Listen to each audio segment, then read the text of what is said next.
மற்றவங்க உன்னை பத்தி என்ன நினைப்பாங்கன்னு நினைச்சு நீ உன்னை மாத்தி கொள்றதும், தேவைக்காக உன்னை பயன்படுத்துறாங்கன்னு தெரிஞ்சு அவங்களுக்கு திரும்ப நீ வாய்ப்பு கொடுக்கறதும், நீ உன்னையே ஏமாத்திட்டு இருக்கிறதும் கிட்டத்தட்ட ஒண்ணுதான். சொல்றத கேட்காத மனப்பக்குவம் இல்லாதவங்க கூட வாதாடுறது நீ உன்னை தாழ்த்தி கொள்வதற்கு சமம். உன் கூடவே இருக்கிறவங்களுக்கும் உனக்காகவே இருக்கிறவங்களுக்கும் நிறைய வித்தியாசம் இருக்கு.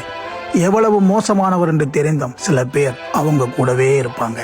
உன்னை பத்தி எவ்வளவோ நல்ல விஷயம் தெரிஞ்சா, உன் கூட வாழ்ந்தா நல்லா இருக்கலாம்னு தெரிஞ்சா, சில பேர் உன்னை பாதியிலேயே கட் பண்ணிட்டு போறதுக்கு நினைப்பாங்க. பிடிக்காத விஷயத்த, பிடிக்காத மனுஷங்களை இழக்கிறதுக்கு ஒருபோதும் பயப்படாதே.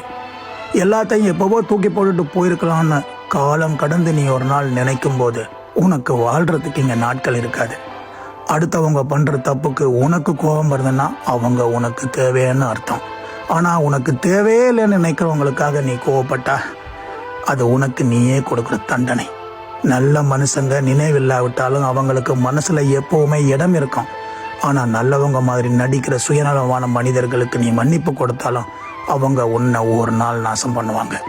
பயந்து பாவப்பட்டு அடிமைப்பட்டு பார்த்து பார்த்து மற்றவங்களுக்காக நீ எல்லாத்தையும் பண்ணுவ. ஆனா நீ இங்க வாழல, உன்னுடைய வாழ்க்கையை அவன் வாழ்ந்துட்டு இருக்கான்.